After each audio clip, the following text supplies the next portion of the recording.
क्या इतना कम आ रहा था? जोर से तो तुम लोग बोल ही नहीं रहा है जोर से। थोड़ा बजरंगी जी आवाज़ आप सेट किया करिए, ठीक है? आवाज़ ही कम है वैसे पहले से।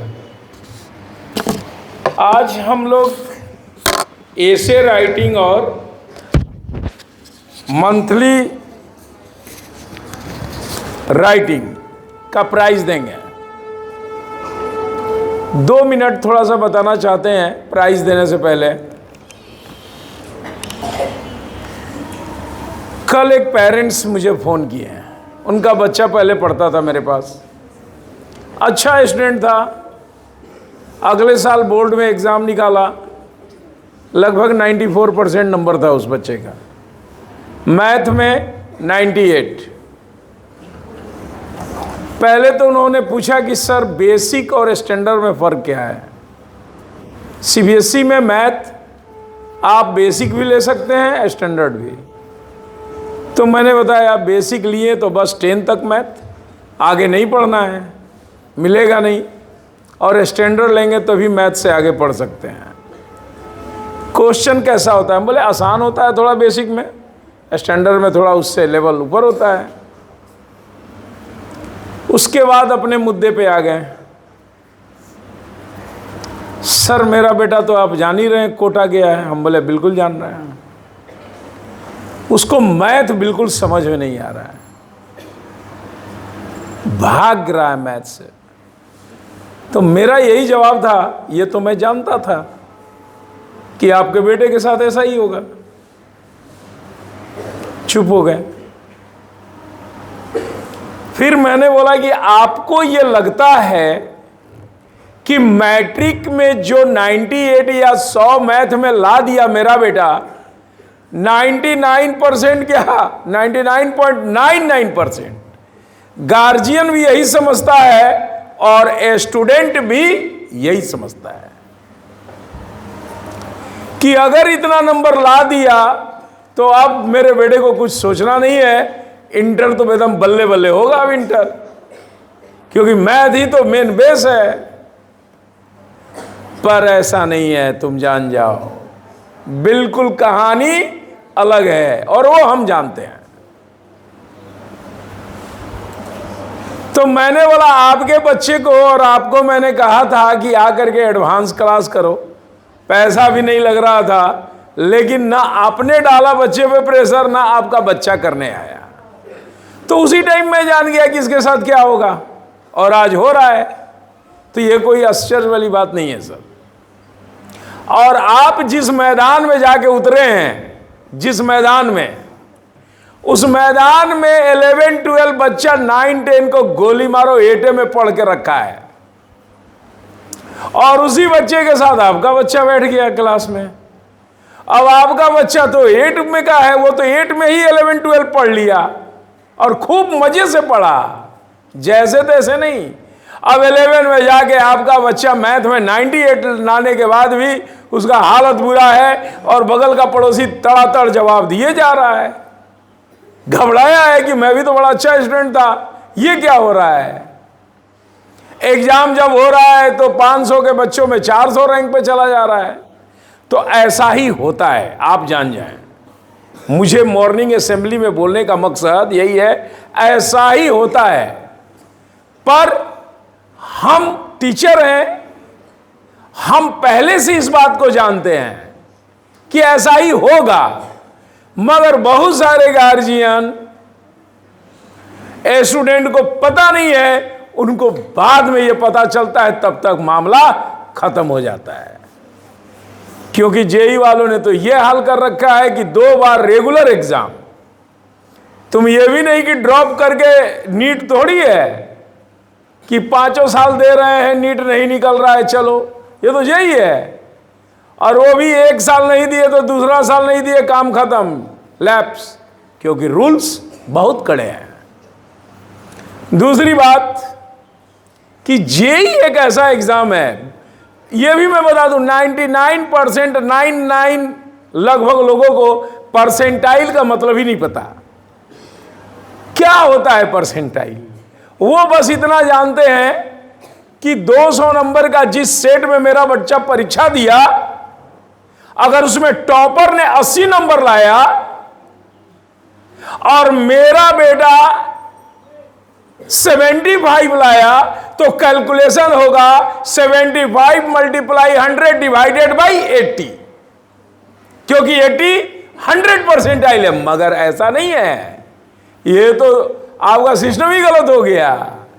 परसेंटाइल में नंबर से मायने नहीं रखता है, आप किस पोजीशन पे है, किस रैंक में है, यह मायने रखता है। सपोज करो उदाहरण के तौर पे 50,000 लड़का तुम्हारे शिफ्ट में एग्जाम में बैठा और टॉपर ने सपोज करो कि 300 के नंबर में 80 नंबर लाया और तुम 75 लाए, लेकिन तुमसे ज्यादा 40,000 बच्चा ला दिया नंबर, मगर 80 से कम। मीन्स 80 और 75 के बीच में 40,000 बच्चे हैं, तो 50,000 में कितने बच्चे बचे? 10,000। तो तुम्हारा परसेंटाइल हुआ 10,000 गुने 100 भागा 50,000। अब 50,000 से भागा देके बताओ कितना परसेंटाइल हुआ? कितना हुआ? 20। तुम 80 नंबर लाया और तुम 75 लाके क्या परसेंटाइल ला दिए? 20। कैसे गिरे? मुझे समझ में आ रहा है कि तुम लोग को समझ में बात आ गया होगा। ये परसेंटाइल का काउंटिंग कैसे होता है। परसेंटाइल नंबर से नहीं, तुम किस पोजीशन पे हो इससे मायने रखता है। और जो तुम पेपरों में पढ़ते हो, मैं बता दूं एक बात और, खुश होने की जरूरत नहीं है। पेपर में अलग अलग कोचिंग संस्था कैसे आपको मूर्ख बनाता है, लिखता है कि 300 में 300 आया। 300 में 300 नहीं आया है, वो अपने सेट में 100% आया है। सपोज करो 80 100% है, लेकिन उसको लिखता है 300 में 300, क्योंकि 100% है वो। और तुम क्या सोचते हो, इतने लड़कों ने 300 में 300 ला दिया। ऐसी बात नहीं है बेटा, इस बात को समझ जाएं आप। अच्छे ढंग से जीवन आपका है। और कहते हैं ना कि किसी चीज की अगर जानकारी नहीं है तो आप बहुत अच्छा नहीं कर सकते हैं, क्योंकि आपको पता ही नहीं है कि ये कैसे होता है। पता होगा तब ना आप उस सिस्टम को फॉलो करेंगे। इसीलिए मैं इस मॉर्निंग असेंबली में बता रहा हूं कि आप भी समझ जाए परसेंटाइल का हिसाब, और साथ में वीडियो अपडेट करेंगे तो बहुत सारे गार्जियन भी समझ जाएं कि परसेंटाइल होता कैसे है। दूसरी बहुत बड़ी बात, आप जेईई का एग्जाम देते हैं, बहुत मायने मैथ नहीं रखता है। मैथ तो बनता ही नहीं है बच्चों से, पहली बार जान जाना। 20-30 मैथ होगा, 25 बनाना होगा, मुश्किल से 10 बनेगा, बहुत है 10। लेकिन केमिस्ट्री 25 में 24 बनना चाहिए। अगर नहीं बना तो तुम केमिस्ट्री में 20 राइट बना के भी तुम 5% में आ जाओगे, और मैथ के 10 क्वेश्चन लगा करके तुम 95% पे आ जाओगे। तो ज्यादा इंपॉर्टेंट क्या हुआ? केमिस्ट्री, क्योंकि बच्चों का नंबर उठता है वहां, और तुम्हारा नंबर वही गिर गया। तो गिर गया तो चले गए। अब जब केमिस्ट्री, फिजिक्स और मैथ तीनों को जब हम मर्ज करेंगे तो तुम्हारी बेटा ये स्थिति आ जाएगी कि आ जाओगे 40% पे। इस ये और कोई भी कॉलेज, कोई भी यूनिवर्सिटी, कहीं कुछ नहीं मिलने वाला है। तो इन सब बातों पे बड़ा ध्यान दें, केमिस्ट्री पे बड़ा ध्यान दें, फिजिक्स पे दें। ये नहीं कह रहा कि मैथ पे मत दें, मैथ पे भी दें, लेकिन ये नहीं कि पूरा लाइफ मैथ में गुजार दे, पूरी जीवन मैथ गुजार दोगे तब भी तुमको जेईई नहीं मिलेगा। इस बात को ध्यान में रखेंगे। परसेंटाइल का मामला समझे, नंबर मायने नहीं, आपका रैंक मायने रखता है, आप किस रैंक पे खड़े हैं। और पूरी जानकारी लेकर के अपनी पढ़ाई को तैयारी करें। हम लोग को तो पूरा पता है, इसलिए हम लोग उस हिसाब से चलते हैं, और आपको पता नहीं है तो समझ में नहीं आता है। तो ऐसा कोई उड़न खटोला नहीं है कि तुम बहुत अच्छे नहीं हो तो 11 में जाके उड़न खटोला तुमको उड़ा करके कहीं लेके चला जाएगा। कुछ नहीं होने वाला है। ऐसा आश्चर्य बहुत कम मिलता है, और वो आश्चर्य तुम ही हो, इसकी कोई गारंटी नहीं है, यानी बहुत कम प्रोबेबिलिटी है। इस बात को आप भली भांति अच्छे से समझ जाएं। और एक बात, आप जब तैयारी करते हैं, लोग कहते हैं अलग अलग मॉड्यूल मत पढ़ो, एक ही मॉड्यूल पढ़ो। नहीं, अलग अलग पढ़ो, कोई दिक्कत नहीं, क्योंकि कोई भी मॉड्यूल उठाओगे 80% सिमिलरिटी रहेगा, 20% ही आपको अलग होगा। तो बिल्कुल पढ़ें, और साथ में जब एग्जाम की तैयारी आए आप बुक ना पढ़ें, सेट लगाएं, सैंपल पेपर पढ़ें, सिर्फ सैंपल पढ़ें। आप उसके पहले जब एग्जाम का लास्ट टाइम आए सिर्फ सैंपल पेपर, सेट की तैयारी करें, सेट बनाएं, बाकी ज्यादा कुछ नहीं करना है। बुक पढ़ेंगे रिजल्ट नहीं आएगा, सेट पढ़ेंगे रिजल्ट आएगा।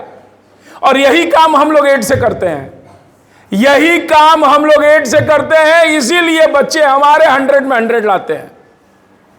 तो मैं आगे की भी बात बता देता हूं, बुक पढ़ेंगे नहीं होगा, सेट लगाना पड़ेगा प्रत्येक दिन, और जितना ज्यादा लगाएंगे उतना अच्छा रिजल्ट आपका आएगा।